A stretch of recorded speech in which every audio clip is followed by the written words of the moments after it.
prise en charge de l'hépatite C en 2018, c'est probablement les dernières recommandations. Effectivement, comme dit Jérémy, ça fait l'hépatite C, mais ce sont les probables dernières recommandations. Les dernières recommandations de l'AFEF et de l'EASL, donc les recommandations européennes. Ce qu'on peut dire aujourd'hui, c'est que ces recommandations, les énièmes depuis 5 ans, sont un changement de paradigme. Alors, comment est-ce qu'on a conçu les recommandations? Pour l'AFEF, c'était très simple. L'AFEF a simplifié au maximum. Son objectif est clair, c'est l'élimination du virus de l'hépatite C. On a donc des recommandations qui sont brèves, qui sont novatrices et qui sont même révolutionnaires, vous allez le voir. Pour l'Europe, ça a été un petit peu plus classique, avec des recommandations exhaustives sur différentes possibilités thérapeutiques disponibles aujourd'hui. Donc, l'objectif aujourd'hui, c'est l'élimination, si possible en 2025, du virus de l'hépatite C. Alors, je me permets de dire que la FEF est un peu optimiste. Alors, oui, c'est envisageable. C'est envisageable à condition d'intensifier les politiques de dépistage et d'ouvrir au traitement le plus possible. Alors, aux États-Unis, on peut voir que, ici, vous voyez, eux, ils sont déjà un petit peu plus objectifs. 2030, on pourra, avec les nouveaux traitements pan-génotypiques, réduire d'environ 90% l'hépatite C et réduire la mortalité liée au VHC de 65%. Alors, première recommandation de la FEF, d'abord, est-ce que vous l'avez tous fait? Tout adulte doit se faire dépister une fois dans sa vie pour l'hépatite C, mais en même temps pour l'hépatite B et le VIH. Et tous les tests de dépistage devraient être remboursés à 100% par la sécurité sociale. Par contre, si on veut éradiquer un virus, il faut savoir où sont les patients. Alors, où sont les patients? On a essentiellement des usagers de drogue, schématiquement, et des mineurs. Aujourd'hui, les transfusés, 90% sont guéris. 45 000 patients usagers de drogue, 95 000 qui sont positifs, mais 45 000 seulement à traiter, puisque 46% d'entre eux sont virémiques. On les trouve où? On les trouve dans les CARUT, dans les XAPA, un tiers seulement, mais également en médecine générale, et ça c'est extrêmement important, qui délivre aujourd'hui les tests. La population carcérale. La population carcérale, c'est 70% d'injecteurs.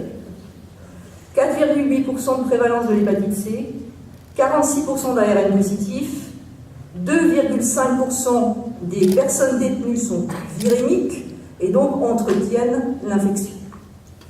Quant aux migrants, on ne sait pas. L'expérience des CASO, donc de Lyon, de Nice, de Paris, ont permis de voir qu'on avait une prévalence d'environ 4,32%. Alors, maintenant, de façon très simple, on va simplifier notre prise en charge, est-ce qu'il faut dépister la fibrose? Alors, je dirais oui. Comment? Par le fibroscan, par les tests biologiques non invasifs de fibrose un peu sophistiqués, fibromètre, fibrotest, mais on peut aussi simplifier au maximum en disant, voilà, on a des tests qui ne sont pas très sensibles, pas très spécifiques, comme la PRI, plaquette, ASAT, mais on peut savoir si le patient est fibrocérémique. Deuxième item, est-ce qu'il faut dépister la virémie? Alors vous avez tous compris que malheureusement on est obligé de faire une PCR parce que moins de la moitié des patients sont virémiques. PCR, oui. Antigènes de corps, ce sont des techniques sérologiques, donc un peu plus faciles d'utilisation. Dans ces populations très difficiles, les taches de sang séché, on l'envoie directement au laboratoire pour faire du dépistage, à la fois de la sérologie et de la PCR. Et puis, pour les gens très riches, le dépistage par PCR in situ, avec des machines qui sont malheureusement très chères. Est-ce qu'il faut définir le génotype? Si on simplifie, non, on ne peut pas définir le génotype, c'est pas la peine, et même l'EASL est d'accord là-dessus. Aujourd'hui, on a des thérapeutiques pangénétiques. Alors, le fibroscan, un petit rappel. Nous, on l'utilise beaucoup, Marilyn est là pour en témoigner, dans les XAPA et les CARUD, et c'est un élément non seulement qui dépiste la fibrose, mais qui est aussi un élément pédagogique et motivationnel essentiel, pour amener le patient à se faire dépister. Parce que si on regarde un petit peu l'expérience ici australienne, eh bien on s'aperçoit que le fibroscan était un élément extrêmement apprécié des patients, plus que les prises de sang, bien entendu, mais également, et c'est notre expérience, plus que les drogues. Donc, dans notre expérience, on s'est rendu compte que 100% des patients acceptaient le fibroscan, et par contre, 47% seulement pouvaient accepter les drogues. Et alors, ce qui était amusant, c'est que quand on avait fait le fibroscan aux patients, on pouvait l'amener à faire un trot ou une prise de sang. Et on récupérait les malades. Alors, quand le dépistage facilite le traitement, il y a un bénéfice individuel, un bénéfice collectif. Un bénéfice individuel, vous voyez que très schématiquement, les patients usagers de drogue qui prennent des TSO répondent aussi bien que les autres personnes et à plus de 96% avec les associations pangénotypiques ou lorsqu'on en dispose avec les associations qui s'intéressent au génétique 1 et génétique 4. Le bénéfice collectif, il est clair. Voici l'expérience des Islandais, qui ont un petit pays, mais qui ont montré très clairement ici. Vous voyez qu'avec l'arrivée des associations pangénotypiques dans ces 2015-2017, eh bien, on avait une augmentation de la prévalence de l'hépatite C, mais par contre une diminution très importante de l'incidence du VHC, avec une réduction de 53% de l'incidence. Donc, dépisté pour traiter. La révolution française, c'est la suivante. Traitement universel, délivrance universelle, prescription universelle. Le traitement de l'hépatite C doit pouvoir être prescrit par l'ensemble des médecins. Le suivi du traitement peut être réalisé par du personnel soignant non médical. Troisièmement, et ça c'est déjà le cas, les agents antiviraux directs ne sont plus délivrés uniquement par les pharmacies hospitalières, mais également par les pharmacies de ville. Alors, aujourd'hui, je vous ai mis les flèches ici. La chaise va-t-elle suivre la FEF? Nous sommes encore dans l'interrogation. Est-ce que c'est la fin des RCP? Eh bien, la fin des RCP, non, parce que malheureusement, il y a encore des patients difficiles à traiter, et les patients en échec, il y en a encore quelques-uns, les insuffisants rénaux, les cirrhoses graves, les patients dans le domaine de la transplantation, le carcinome hépatocellulaire, les patients co-infectés, tous les patients qui ont des comorbidités importantes, difficiles à traiter, ou des comédications particulièrement difficiles à prendre en charge. En conclusion, enfin en schéma, donc éradiquer, c'est un objectif de santé publique. Il faut dépister pour traiter, traiter pour guérir, et guérir pour arrêter la contamination. Pour cela, il faut bien sûr augmenter le dépistage, démystifier les traitements, puisque les gens, et beaucoup d'usagers de drogue se rappellent des interférons, de la ribavirine et des problèmes, des effets secondaires. La déstigmatisation est essentielle également, parce que ces usagers de drogue, il faut aussi aller vers eux et les prendre en charge, et l'autonomisation des personnels qui prennent en charge ces patients dans ces structures. Les pistes à développer, c'est le patient, dépisteur et motivateur. C'est bien sûr fibroscan et TROD, on en a parlé, mais c'est aussi très probablement, et là on a un projet, je vois les Clermontois qui sont dans le coin, on a un projet avec Armand Abergel sur le dépistage in situ, directement de PCR VHC dans les carues des Vexins. Alors, prise en charge dans un parcours simplifié, ça c'est la FEF, donc très vite, vous avez une sérologie positive, vous avez une charge virale détectable, vous n'avez pas d'antécédent particulier chez ce patient, pas de co-infection, pas de comorbidité grave. À ce moment-là, vous faites un fibroscan. S'il n'y a pas de fibrose sévère, vous traitez dans le cadre d'une prise en charge simplifiée et votre traitement c'est simple, c'est un comprimé ou 2 comprimés par jour, 12 semaines ou 8 semaines, Epclusa ou Mavirette. Si vous avez fait un génotype, un B ou 4, et à ce moment-là, vous pouvez traiter avec des associations non pangénotypiques comme Zépatine. Dans les autres cas, vous rentrez dans le parcours spécialisé avec le suivi à long terme.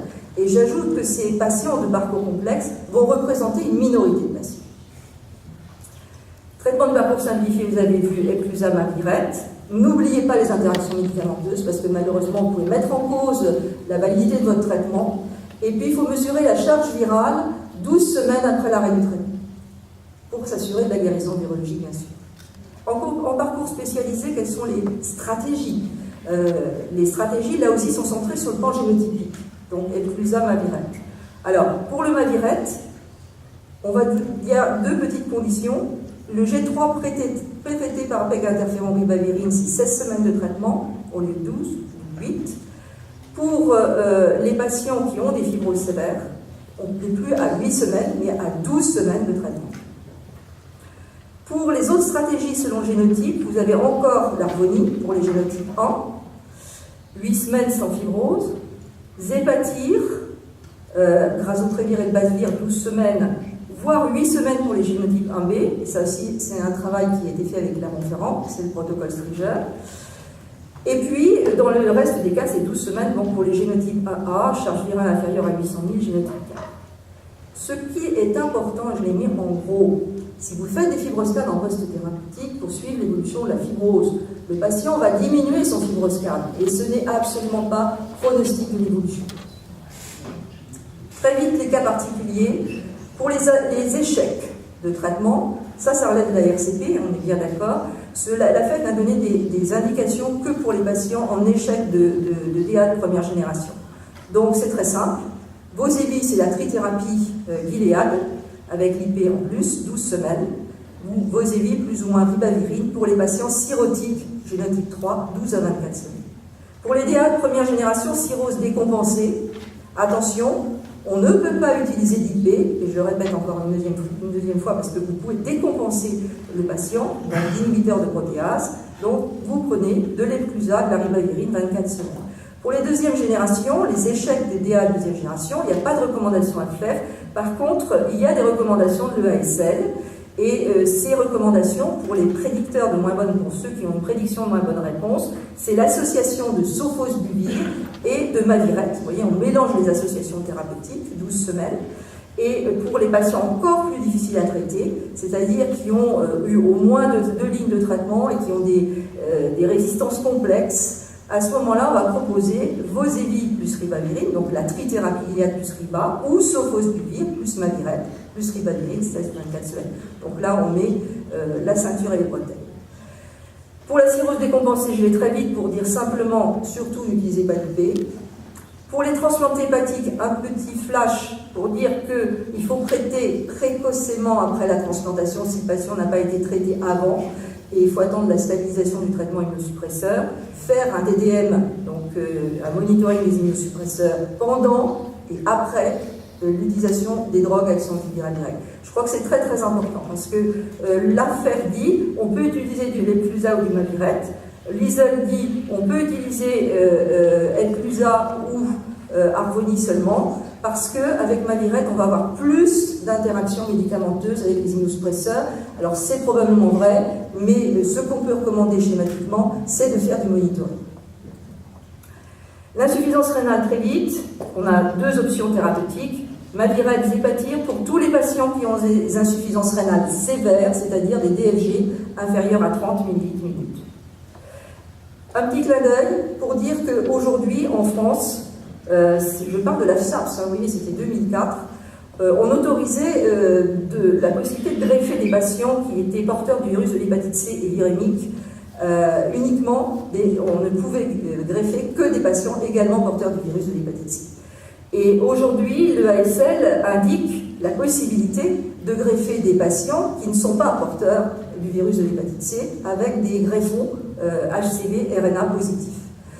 À condition, bien sûr, d'avoir un consentement éclairé et d'avoir la certitude d'un traitement post-transplantation hépatique rapide. Donc, il y a là aussi un changement de paradigme. Donc ça, je pense que c'est des choses qui vont bouger en France parce qu'on ne peut pas laisser l'état des lieux de 2004 pour décider de ces greffes. Et puis, un dernier point, bien sûr, si vous avez un patient qui est HCV RNA positif, qui veut donner, enfin, qui est en état de mort encéphalique et qui pourrait être donneur, s'il est de F3 F4, il ne peut absolument pas donner, bien entendu. Donc, en conclusion, l'hépatite C, c'est un changement de paradigme. Des traitements pangénotiques, puisqu'ils sont, vous avez vu, redoutablement efficaces. Un changement de culture vis-à-vis de la maladie. Une implication de tous, et aujourd'hui, peut-être pas de tout le monde, de tous les médecins, comme prôné par la FEF, mais au moins des médecins généralistes qui s'occupent des patients usagers de drogue, des addictologues. Et également, il faut voir que cette culture s'accompagne également, dans le cadre du parcours simplifié, de la délégation de tâches qui existe déjà dans les hôpitaux avec nos infirmières. Voilà, je vous remercie.